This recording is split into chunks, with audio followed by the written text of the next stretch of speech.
Okay, so we've got in the director's chair with John Glen. So we've got a Q&A. And first off, what we're going to do, we're going to talk about The Spy Who Loved Me, because this is where your career really literally went off with Rick Sylvester.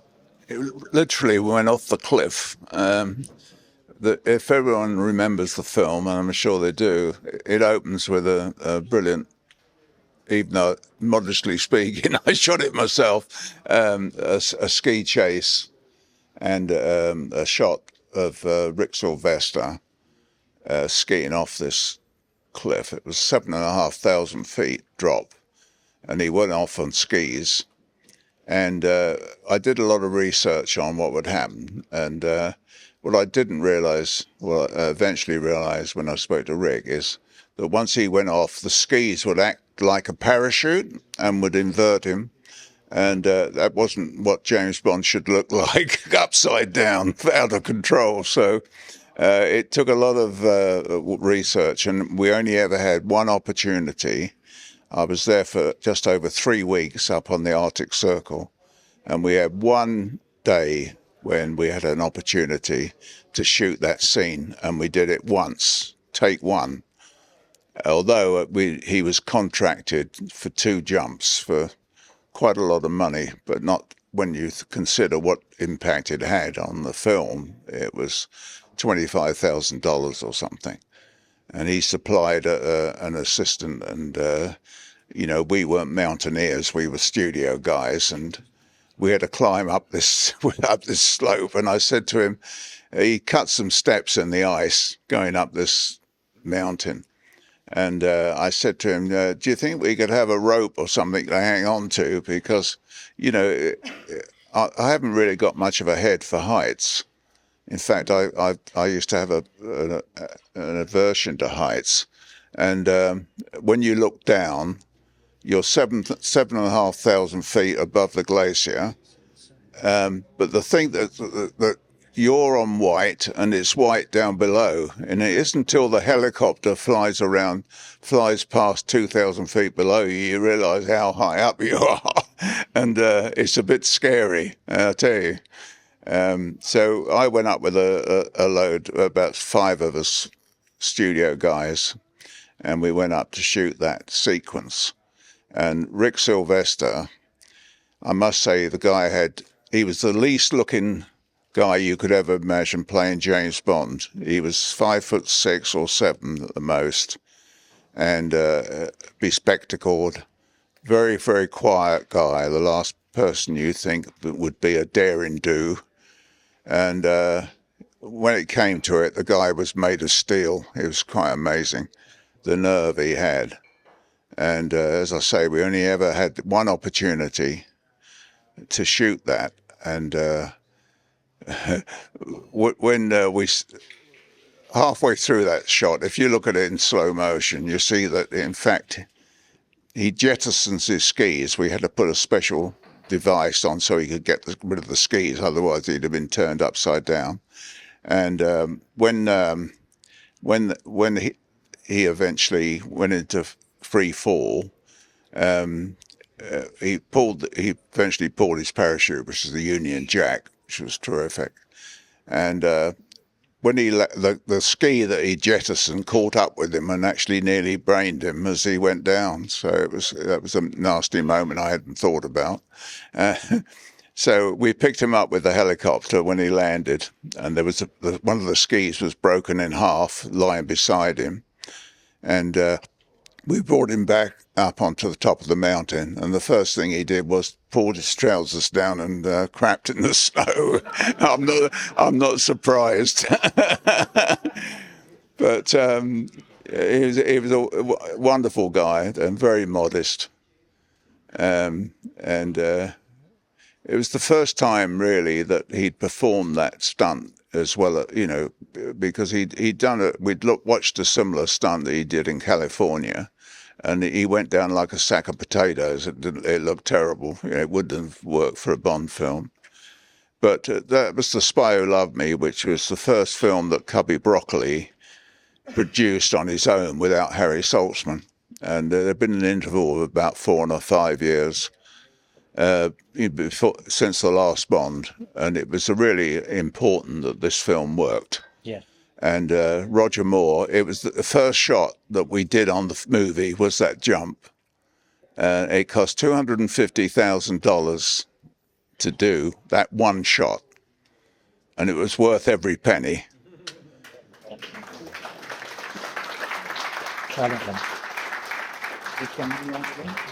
Yeah, and another thing about that film as well, just shooting that, was it true that obviously there was a lot of mathematical workouts. You had a neighbour that was very good at maths, so he worked out the velocity and the rate of going down. Is it true that you threw toilet rolls off to see what way the wind's going to blow? Yeah, absolutely. We did a recce earlier, a feasibility study really, and Rick, armed with toilet rolls, was throwing them off the top of the mountain, and we were gauging the wind speed and where the toilet rolls, when they unwound, would hit the slope. And of course, the slope was facing north, so the winds were coming straight down from the North Pole, and if the winds were more than 3 miles an hour, we had a problem. He would have been blown back into the mountain.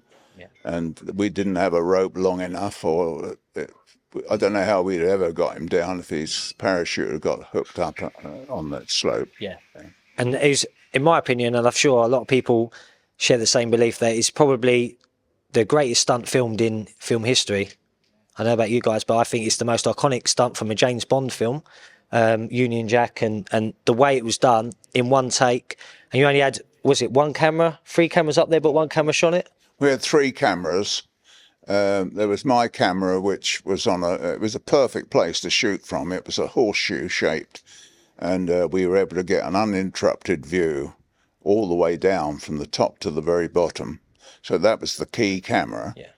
And, you know, you hear these terrible stories like the Bridge on the River Kwai, when they had the train coming over and there was a miscommunication and the cameras weren't turning when the train went over the bridge and fell down in the ravine, and they had to rebuild it all and bring more trains in. It could only happen on a David Lean picture. And I worked with a lot of the people who were on that shoot, and they told me. So I was very careful that there was no misunderstanding. Let's think, at that time the radios weren't very reliable, so I didn't rely on a radio. Rick had a radio in his thing, but I said, you mustn't rely on it. I said, I'll have a red flag, and all the time you can see the red flag, don't go. And when I said it's ready, stand by to go, I buried the red flag in the snow so he couldn't see it. I was wearing a white suit, so were the rest of the crew. And then I said, go. And it was important that everything went, because we were shooting at 72 frames a second, which is 3 times normal speed. And so we'd run out of film very quickly. I mean, it means the camera, obviously most of you know, the camera is running very fast and it gives you slow motion. And as there was nothing else to relate to, you couldn't tell that it was slow motion. It looked real. And the first camera, Alan Hume was in the helicopter, and he was shooting from there, from the heli. So I had to keep in radio contact with him. So we had 3 cameras, and the second camera was below the ledge. My idea was I'd get a shot of him going over the top of the camera and going down. As it transpired, he didn't get anything. All he got was a shot of his boots, and that wasn't very good. So discount that. So basically we had 2 cameras. Alan in the helicopter camera got the initial approach to the ledge where he went off the edge.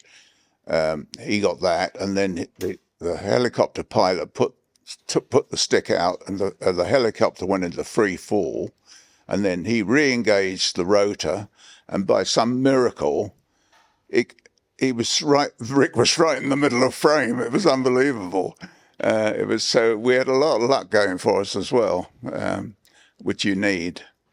And anyway, we had no the communications. We had no telephones up there on the Arctic Circle, so we sent the guy off to the lab in Canada, and he was sent a radio message to us, when he saw the rushes the next day, and he had some doubt about a certain part of the shot where the camera operator leant forward because he thought he hadn't zoomed in tight enough, and it rather shook the camera and shook the shot a bit. So there was slight doubt about it.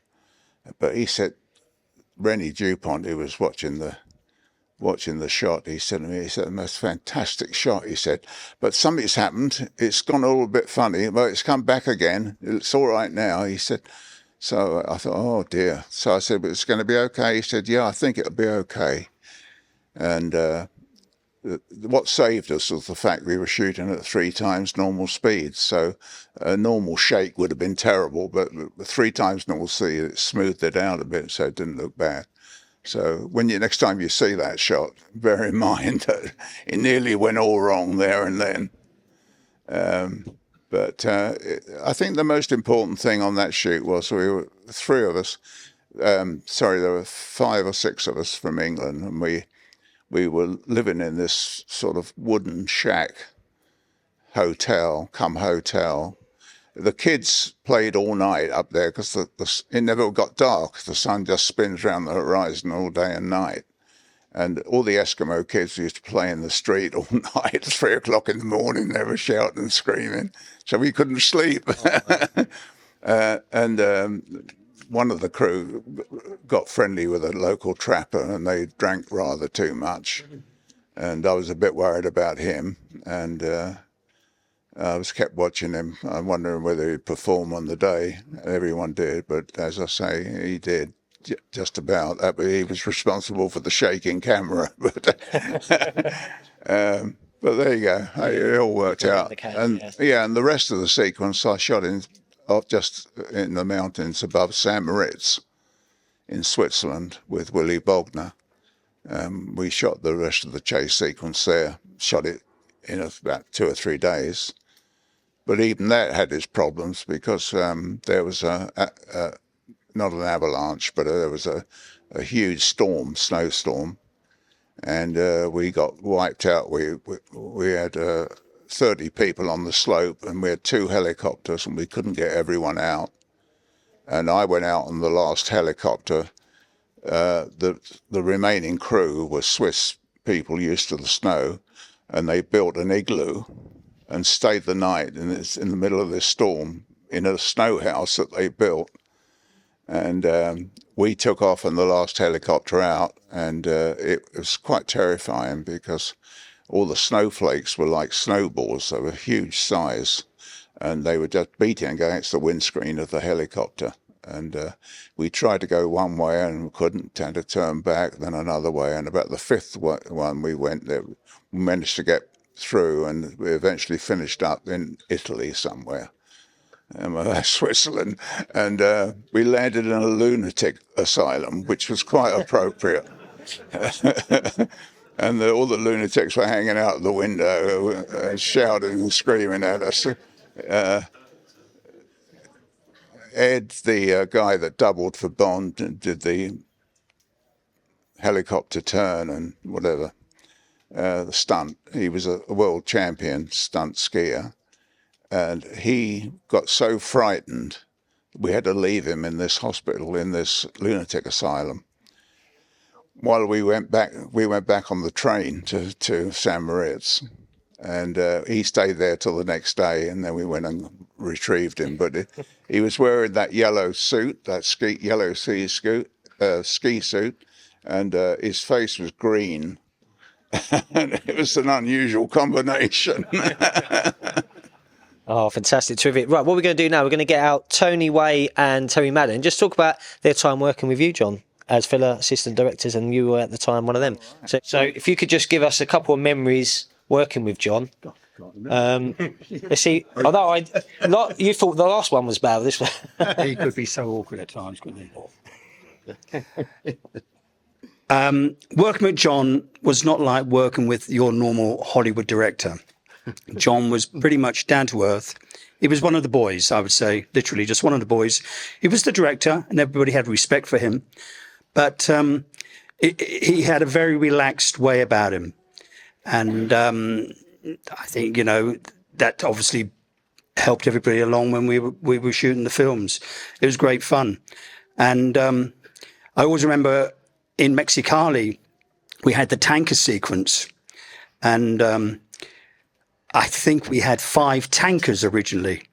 But up in Mexicali with the narrow roads and getting the tankers back to number 1, our first day or 2 took so long. We were probably 3 days behind schedule. But John said, you know, he thought it through and said, listen, lose one of the tankers. Just make it simple, which we did. And, you know, speeded up things. John knew how to move things along and not get caught up with what you've got. Think it through. You done there? Yep. I remember on Octopussy, John, we had tremendous problems getting those circus acts together, forming. It was quite a big deal, and we were talking earlier about we shot on the 007 stage, and it was winter, and it was cold, and the water was freezing on the roof, and then we put the lights on, it was heating up. It was dripping down on us, and they had the poor Octopussy girls in their skimpy costumes. They were freezing to death, and it was hard work for everybody, wasn't it? I mean, it was a struggle, and we had and yet an alternative on the Nene Valley Railway when you were working on the train with all the hot coals coming out of the funnel as you went along, burnt holes in your clothing. So it was one extreme to the other, wasn't it? And it took me forever sometimes to put that circus act together. And John be sitting in the chairs, come on, he says, cheer me up all the time. I go, a bit. But, yeah, God, I mean, can't you remember? Where we went out to San Francisco on the, what was it? The View to a Kill. The View to a Kill. We went out, I remember, on the recce. About 5 of us, wasn't there? You, Peter Mont, myself, and we were standing at the Golden Gate Bridge looking and talking about the setting up the shot. And an airship came down the river. Do you remember that? And it was advertising something, and I can't remember what it was. It was Fuji Film, wasn't it? Yeah. Big Fuji logo. So it was a Sunday, and Tom Pivsner, who was the associate producer on the film, John said, God, it'd be nice to shoot this. We could use this. There's the Golden Gate Bridge and an airship coming down. Yeah. And Tom went somehow, he got a camera from a camera house. We got a camera house open, and we stood there with a camera, and I stood focus, and I haven't done focus in my life. But I didn't have much to focus on, an airship and the Golden Gate Bridge. I mean, it was... And I think that was in the film, wasn't it? Absolutely. It was one of those essential shots, you know. It was, fortunately, the sun was behind the airship, so you couldn't see the logo. You couldn't see Fuji Film written all over it because it was like in silhouette. And it was an essential film, essentials cut in the sequence because everything was there. Yeah. And it certainly was amazing. I mean, to stand on top of the Golden Gate Bridge is quite a sight, I tell you. Not many people know. You know, there's 2 main supports, and then the cable goes between them. Well, not many people know this, but there is a lift inside that one of the supports, and it's only a 2-man lift, so you've got to be pretty friendly with whoever's in there with you. And you go up and you get out, and you are literally on top of the world. And it's the most incredible sight because you look down, and if you don't like heights, which I don't, it's quite scary. You've got all the traffic going on the bridge continuously in both directions. And then a ship suddenly appears underneath them going through. So you get an incredible sense of depth. And quite honestly, that tube, it looks like a shoelace from the ground, but when you get up there, you can walk on it quite easily. So we staged a fight. We got these lunatics to actually fight up there, doubles. And then we reconstructed the rest of it at Pinewood Studios, didn't we? I went up in that lift to join you on the top. and I went up with a technician or engineer from the bridge.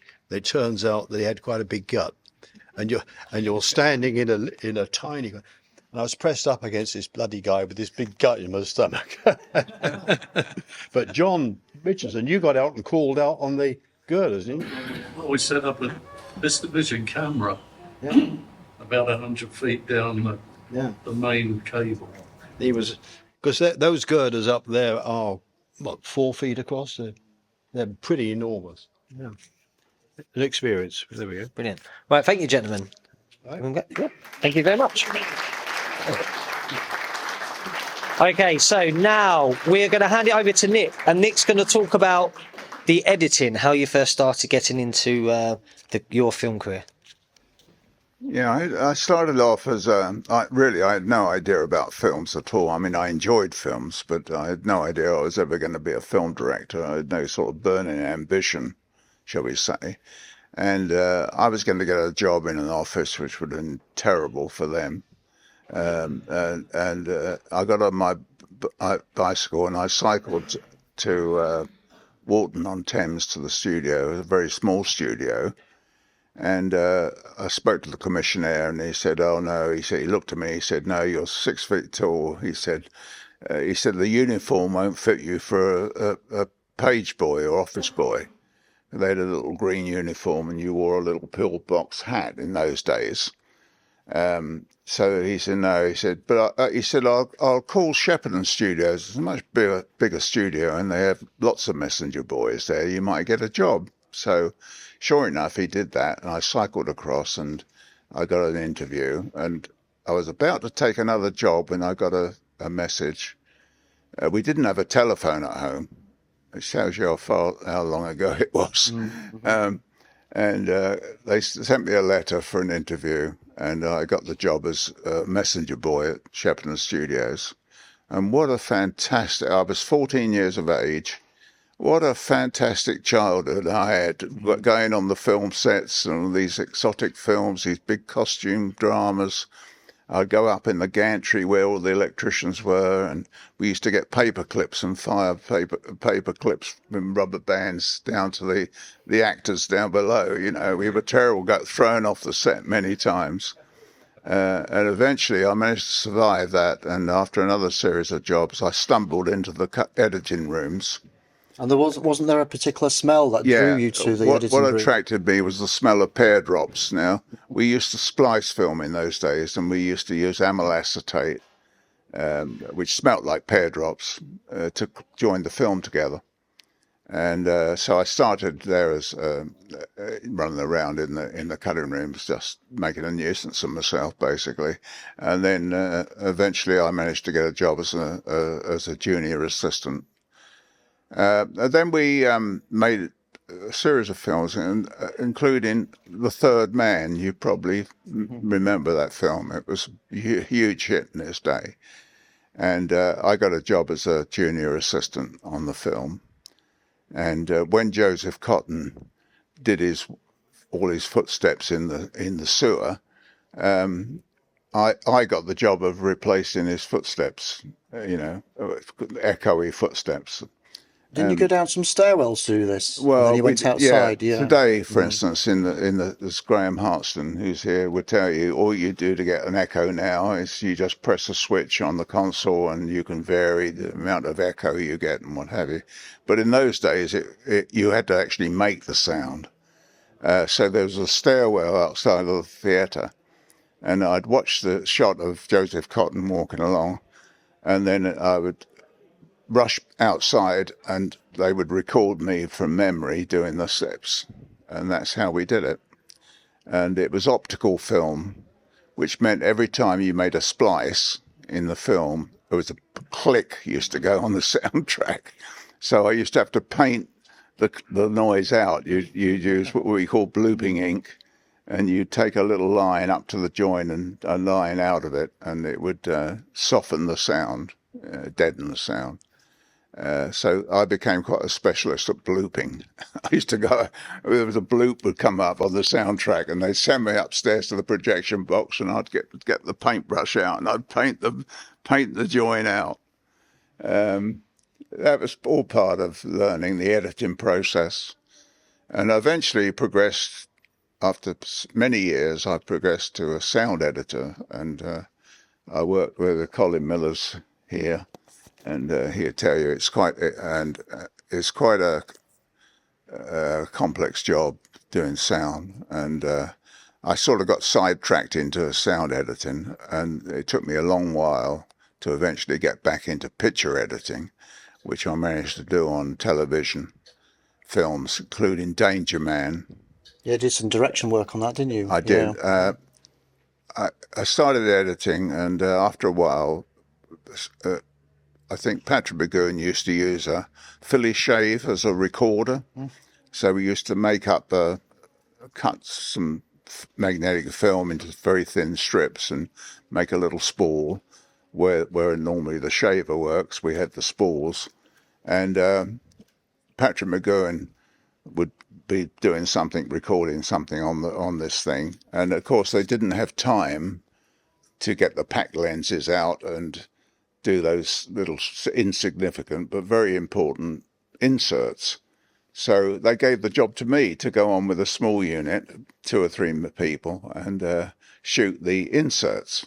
And that's how I really got into directing. So that progressed to doing car chases and this and that. And then I built up quite a reputation for doing action sequences, which eventually led me into directing. I got a lucky break. I was down on my luck. I hadn't worked for a while. And I got a phone call just before Christmas, and I was wondering where the next penny was going to come from almost. And it was Bill Cartledge rang me from Paris, and he said, yeah, Thal McConnell, who's editing the film, is terminally ill with cancer. And on her deathbed, she muttered, "Get John Glen." See? So so he did. And whether it was through superstition or whatever, Bill said to me, he said, well, Lewis Gilbert, who was a very eminent director, you've probably all heard of him, he rang me about half an hour later, and I was supposed to go to a party, so I sent my wife on ahead, and I waited, and eventually the phone rang, and he said, oh, you're that long, thin chap, aren't you? I said, well, I'm not so thin anymore. He said, well, Thelma's recommended you to take over the film in Paris. Can you, get out here as soon as possible? Which I did. And I was there for about 2 or 3 days just before Christmas. And of course, in Paris, they shut down for quite a long time over Christmas. So after 3 days, I'm back home again, but I'm being paid this time. So after Christmas, I got back to Paris, and I was working on this film called 7 Nights in Japan, which wasn't a very good film. But Cubby Broccoli came over one day and took Lewis to lunch and offered him The Spy Who Loved Me to direct. And he came back from lunch and he said, Cubby Broccoli said you did a fantastic job doing second unit on Her Majesty's Secret Service, and he wants you to be on the new film. So I said, well, that's a bit difficult. I said, I've got to wait 3 months or so. I'll be out of work, unpaid, till the film starts while he prepares the picture. And he said, well, we'll find you something to do. And the something to do was the ski parachute jump and the what's name sequence, which really made my career, quite honestly. And it made such an impression. Roger Moore couldn't stop running the sequence all the time, and he used to bring all his friends down, and they would run the scene. And then the King of Greece came down, they ran it for him, and then I think Prince Charles came down and they ran it for him because it became such a strong scene. And so I think I didn't realise it at the time, but Cubby Broccoli had obviously earmarked me for directing future Bonds. So it just shows you how one little pivotal action sequence can, make your career. Sure thing. And also, obviously, with For Your Eyes Only, did that come about the same way from the work you did on the previous ones? Yeah, I edited Spy Who Loved Me and did second unit directing on it. And then we did Moonraker, and I was sent out to California to shoot a scene in free fall. Roger Moore gets pushed out of an aeroplane, and Jaws is behind, chases him down, and Roger Moore steals the pilot's already bailed out. Roger catches him up, steals his parachute, straps it on himself, and then Jaws then tries to catch up with Bond. So this sounds quite simple, doesn't it? But it's got to be shot in free fall. And I got this gang of ski bums, skydiving ski bums, shall we say?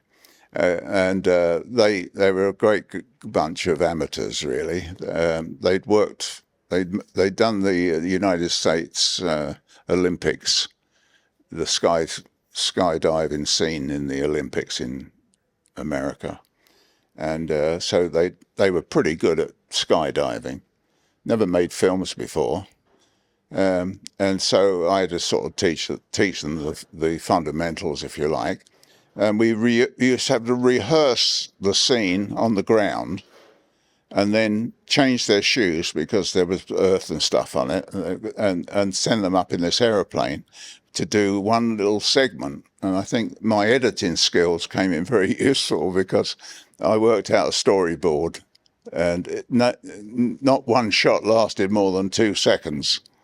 So every jump they did, and they did about 35 jumps, everyone was specific for a 2-second piece of action, and they all had to interlock. And I edited it as I went along, and I showed them how far we were progressing with the scene. And that's how we shot that sequence. And eventually we got back to Pinewood, and I cut, they looked at my cut version, and then Roger Moore. We had to then insert Roger Moore into the scene, which you can do in close shots, But it was an interesting experience. But all this added up eventually to Cubby Broccoli call him into the studio. There's like a 2-year interval between Bonds, and he came back. The rumor was that he was coming back to Pinewood, and he asked all the key technicians. I think John was there, and quite a few cameramen and people. And we all had a lovely lunch and welcomed Cubby back. And we asked him, what's going to be the next film? He said, "Oh, we're going to do this film, Spy Who Loved Me." He said, and nothing absolutely concrete yet. But he said, and Derek Meddins, he was there. I always remember. He turned around. He said, "Who's going to be the director?" He said, "Well, it could be Guy Hamilton. It could be this." He was pretty evasive, and Derek Meddins said, "What about me? I'd do it." And we all laughed rather nervously. I got a phone call to have lunch with Cubby again, and I expected to see all the rest of the gang round the table again, but no, Michael Wilson was there, Cubby Broccoli and his wife were there, and me, just the 4 of us. And I thought, that's a bit funny. Anyway, we had a pleasant lunch, and then he said, "Would you come back to the office?" So I went and washed my hands, and eventually came back into the office, and they were all sitting behind their desks looking at me. And as I walked in, he said, "How would you like to direct the next James Bond film?" Well, you can imagine how I felt. My knees buckled. I nearly fell over. It was completely unexpected. And that's the way it works in film sometimes. You get an opportunity when you least expect it. Then you went on to For Your Eyes Only. Yeah. One of my favourite one. My first one at the cinema. Yeah. In the meantime, Cubby said to me, "We've got to find a new James Bond." So he said, "You've got to start testing all these actors." And I did. I tested well-known actors, Australian actors, American actors. And, of course, word got through to Roger Moore that other people were being considered for the part. But what I didn't realise was it was all a ploy on Cubby's part to keep Roger's money down. And he went to great lengths. We spent a lot of money testing all these people to no avail. And I travelled the world in America testing people. And it was fun. I enjoyed it. But at the end of the day, Cubby got his way, and Roger obviously had to moderate his money demands, and he got the part. But he didn't initially forgive me for testing other actors. And well, our first location, I think it was in Greece, he arrived, and he was a bit offish with me. I mean, I knew him very well, you know, and we had a good relationship. I worked on about 4 or 5 films with him, but he was a little bit cold towards me, and it took him a few days, but he couldn't hold a grudge for long, Roger. And eventually we started the movie, and everything was fine. It was fun. We enjoyed it. Excellent. Okay. Right, fantastic. So back to me again. Talking about the screen test, can you tell us who you screen tested? What actors that stick in your memory? Oh, not Pierce Brosnan. Oh, I did test him later on. But the other Brosnan, the American, I've forgotten his Christian name. James Brolin. Brolin, yeah. I tested him. We tested 2 Australian, one of them, Andrew Light. He wasn't an actor, he was a model. And quite a good actor, another Australian actor whose name escapes me. Sam Neill we tested. Quite a few, a lot of unknown people. But I didn't in my ignorance, I didn't realise it was all an exercise, a monetary exercise. Was there anyone that in particular stood out of them lot? Well, they were all good. I mean, in their own way. But I think the Lazenby episode, they were very wary of getting an unknown. Another Australian model. Although, you know, George Lazenby, I mean, I got on all right with him because I was on the action unit, and he loved action. In fact, I had to fight to keep him off of skis, you know, because I'd have been fired if he'd broken a leg or something. And he wasn't a skilled skier, and he was always trying to ski. But no, he wasn't too bad in the film. You know, he did the Big Fright commercial. That's what brought him to everyone's attention. A very good-looking Australian guy, powerful-looking chap, but couldn't act for toffee, of course. But you know, it doesn't matter so much. You don't have to be a Shakespearean actor to play James Bond, although Timothy Dalton was. So, Yeah. So with regards to them screens, how did you go about? Is the scene from Russia with Love the go-to way to test a James Bond? We had about 4 sort of standard scenes. One from Russia with Love, which was a love scene. In Russia with Love, Bond is in bed with this beautiful girl, and there's a mirror and there's a camera, and the Russians are in on everything, or mostly, and that was one of the scenes. But there were 4 sort of scenes that tested him for acting, tested him for action, and you know, generally because it had to go to America. These tests had to be sent to America. MGM UA had to approve our choice of Bond, you know, because they owned 50% of the picture. So they had to be satisfied that it would work in America. Yeah, I think we can safe to say we're glad Roger actually did come back and do a few more Bond films. Yeah, Roger was, you know, The Saint had been a reasonable success in America, was shown, so they were familiar with him. Yeah. As later on, Pierce Brosnan was known there. Yeah. For the series he did there. So still, so the American, you know, the American cinema, it's like over half. Normally, it's 60% of the world market is America. Yeah. Bonds are an exception. They were about 50-50. We used to do better, actually, I think, in the end, in the rest of the world than we did in America. Yeah. On the set of For Your Eyes Only, when you saw Pierce Brosnan, Cubby instantly said, "Oh, if he can act, he's James Bond." What was the sort of mutual? Was there a mutual feeling that actually he could be a potential Bond, or was that just a rumour? Well, Michael Wilson, who was Cubby's son-in-law, was a producer on the film, and he and I watched a series that Pierce Brosnan did in Ireland. I'm trying to think of the name of it. But it wasn't a big hit, but it showed that he could act a bit, And we discussed it, and Cubby wasn't that keen.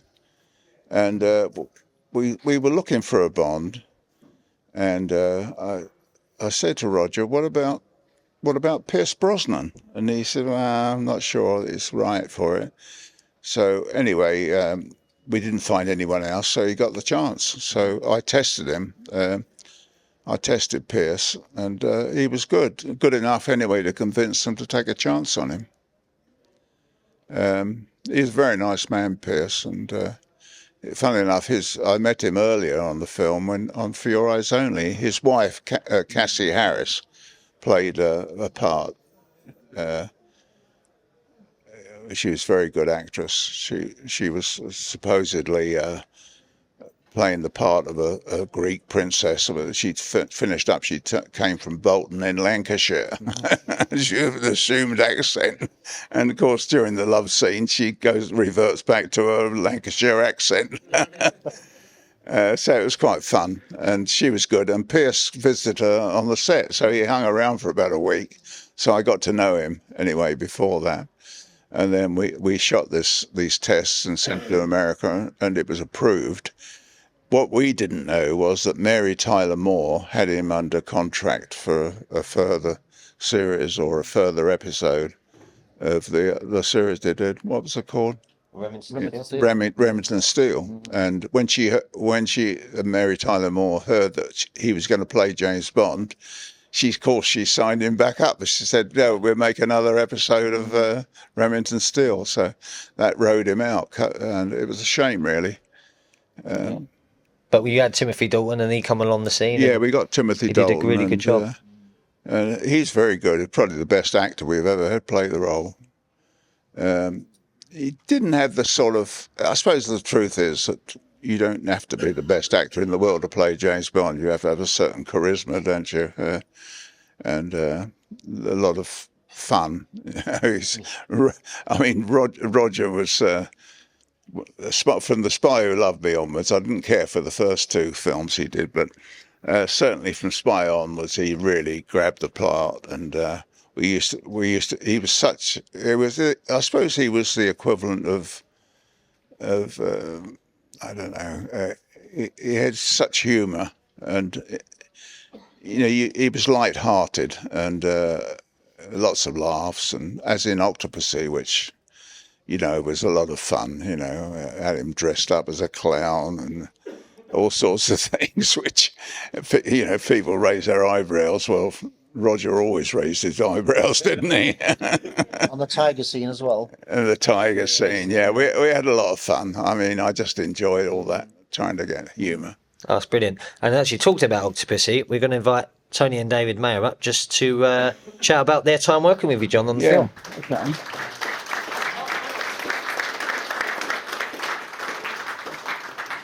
What was it like working with John? It is, as everyone said, very kind of soothing. I mean, it's like you just feel you're in very safe hands, and that he seems to know what he's doing without showing off or showing any directorial tantrums or anything. It just happens, and you think, okay, well, I'm just here to do a job, and I just got to do the job. That's we had those sort of parts that they were just parts that were doing things easily, so that it was simple as that, and we didn't have to act being twins because we were twins, and Yes, that's true. That sort of confidence can communicate to actors better than shouting and analysing and explaining and objecting. You did tell me to hurry up once, I think. While I was in the circus, I was milking it, I must admit. But being tied up by several beautiful ladies. I know, it was terrible. Somebody had to do it, and.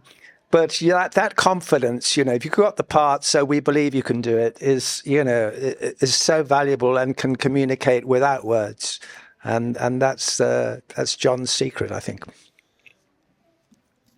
I would like to ask a question. Actually, it's a casting question because there are a lot of different stories. Did you see a lot of twins that might have done the job? You're a pretty rare breed, really. Well, exactly.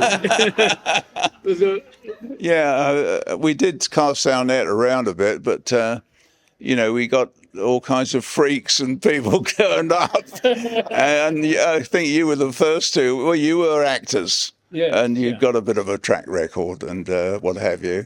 And we developed the scene more once we'd seen you. We were still we used to write these scripts right up to the last minute, and that was the beauty of them in a sense. We were flexible, and I was certainly flexible because, I've always respected actors. I've loved actors, and that's why I get on well with them. I don't try and do their job for them the same way, that I don't expect them to start telling me how to shoot the scene, But I encourage them, and occasionally you can see an error in what they're doing, and you take them quietly to one side and have a nice chat and buy them a cup of coffee or a drink. And but I found it very easy working with actors. The action side of it is a bit more complicated, but on the Bond films, you're very fortunate that you've got such a fantastic crew behind you, the best people in every department. Well, indeed, today we've been hearing from wonderful technicians of the sound, the lighting, everything. It's been fascinating for me to hear even more about what that extraordinary. It's like an army, and we're just the foot soldiers, but there's this incredible machinery that goes on. It's extraordinary to be just a part of it, and fascinating to learn all about it, I must say, even for us who've been in the profession for some time. I think Tony touched on it a little earlier where he said, we have 4 units. When you direct a Bond film, you're like the managing director. You have 4 units, people you choose, underwater. I mean, we were shooting the surface stuff on the boat sequence in Greece, in Corfu, at the same time as the underwater unit was shooting the underwater part of the same sequence in the Bahamas. And I used to see their rushes, and I'd go on the phone every night, do that again, because it's a lot cheaper for the 2nd unit, 3rd unit, 4th unit to work than it is for the 1st unit. I mean, the 1st unit, you're heavy with actors, very expensive actors, and it's essential to keep the schedule. See, if you run over schedule, you're in overages, and the whole thing compounds, and it becomes a disaster. And a lot of these films that have been disasters, that's how it sets out. You get behind schedule, and suddenly the whole thing goes to pot, it becomes disorganized. So we were lucky that we could afford to have three or 4 units. And these guys were all experts at what they did. And, you just got to delegate. If you don't delegate, you're sunk on a Bond film. Hey, thank you very much, gentlemen. Not at all. Thank you. Thanks. That's really good to hear the stories. Right, 2 more questions, John, and then we're going to take a break for some dinner. So, Okay. At the end of For Your Eyes Only, we see Margaret Thatcher with her husband Dennis. However, it wasn't actually originally Margaret Thatcher. It was actually Prince Charles at the time, wasn't it? Correct? That's correct. Yeah, we had to change it because we cast a Prince Charles look-alike. He was a chap that did various stage work impersonating Prince Charles. And just before we were about to shoot, he got arrested on some rather unpleasant charge. I'm not sure what it was, child abuse or whatever, I don't know. It was, anyway, it got publicity, very bad publicity, so we had to drop it. So we switched it to Margaret Thatcher. And that was quite successful, I must say. There were a couple that used to do it on television, impersonating Dennis, the husband of Margaret Thatcher. And I invented the thing about the Brussels sprouts. So he was pinching the Brussels sprouts while she was peeling them, and she slapped his hand, and that was very funny. Yeah, and again, my crazy humour came into play. Brilliant. Okay, last question. So, if you were directing a Bond film now, who would you cast as Bond, in your opinion? And also, do you think the way the new films have gone, do you think they kind of reflect the times we're in and you're okay with it? Or do you think maybe they went a bit too far? Everyone's seen No Time to Die, haven't they? Right, obviously killing off Bond. What's your opinions on that? Well, they dug themselves into a big hole, haven't they? I don't know, but obviously you just leave it 5 years and you can start again. You can go back to the Cold War days, which are far more interesting from a filming point of view. I think everything's got rather too sophisticated with the electronics and stuff now. You don't really need spies anymore, do you? I mean, you just tap people's telephones. I think maybe they'd do wise to go back in time. It'd be more expensive to do. But I think they were more, in those days, a spy was a spy. I'm not sure they are today. Yeah, exactly. Anyway, I suppose they've done very well. They've certainly apparently made money, although I think $300 million a picture is probably too much to spend on a Bond. It takes an awful lot to retrieve that money at the cinema. So they got very expensive. They probably got too expensive. Yeah. Who would you like to see as Bond, the next one? That's a good question, isn't it? That's why I asked it. There are quite a few candidates out there. Loads. You have to sort of get a detective agency in to check out the private life of whoever you choose as Bond, because you don't want suddenly something untoward's coming up halfway when the film's coming through. So, but there are quite a few out there. I can't. Yeah. There's no point in speculating. You're available. John's available. He's got the role. Yeah. Yeah. Let's just get a film made now. Actually, Paul is a fantastic stunt man. Yeah. And maybe he would have been a James Bond about 20 years ago. But no, it's got to have a bit of magic to it. I mean, I think, and you can adapt the stories for the actors to a degree. I mean, with Timothy Dalton, we tried to make them more dramatic, to take advantage of his acting skills, and make them a bit harder and what have you. But then it's difficult then to retain the humour. So humour's essential. The tongue-in-cheek humour is an essential thing about Bonds, isn't it? Absolutely. And you nailed that with Roger. You had a fantastic chemistry going there in your films, and that showed on screen. Yeah, terrific stuff. Right, we're going to do a couple of questions from the audience. First of all, thank you, Mr. Glen. I was wondering if you ever started production of a third Timothy Dalton film, or if that never even started. Yeah, Timothy was signed for 3 films, so he got a very handsome payout when the third one wasn't made.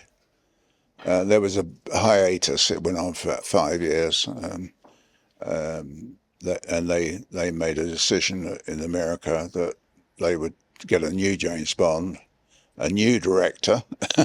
I didn't get the next gig. I think I'd done my bit. I directed 5 and edited 3 and did second unit on 3. So I think I did my bit. I don't think I need to worry about it. I know Cubby called me up and he was almost in tears. He said, "Oh, Dion." I said, "Don't worry about it, Cubby." I said, I'm fine. And, the films go on, and now they still run them. There aren't many films that run like every day of the week, 2 or 3 times a year. It's incredible when you think, it's what, was it 40 years? No, not that long.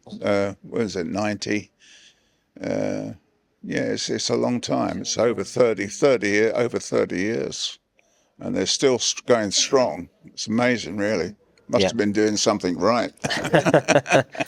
Okay, any final questions before we wrap it up? Yep.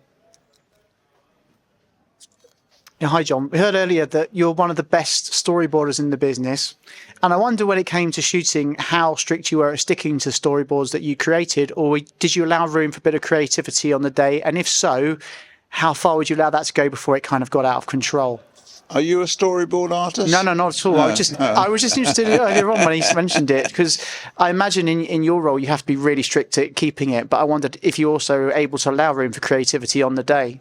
The strangest thing is I'm probably the worst storyboard artist in the world, but I used to make little stick insects and vehicles and arrows and things, and I would work out in my imagination an action sequence.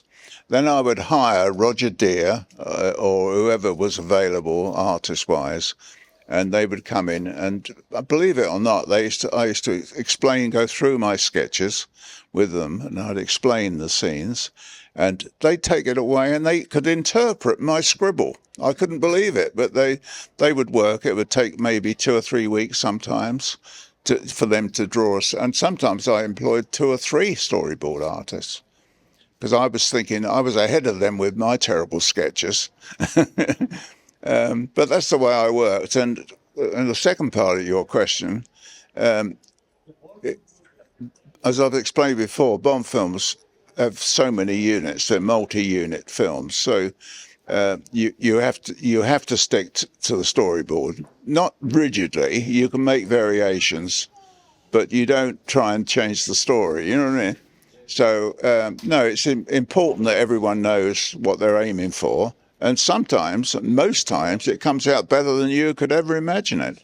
I mean, someone like John Richardson, he put his magic into it as well and enhanced everyone there were experts, and they were on the same wavelength.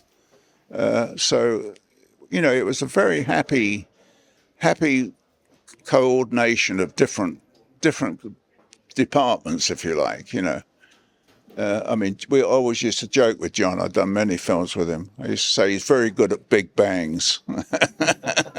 Rosie will probably bear me out. Right, guys, put your hands together. John Glen, thank you very much.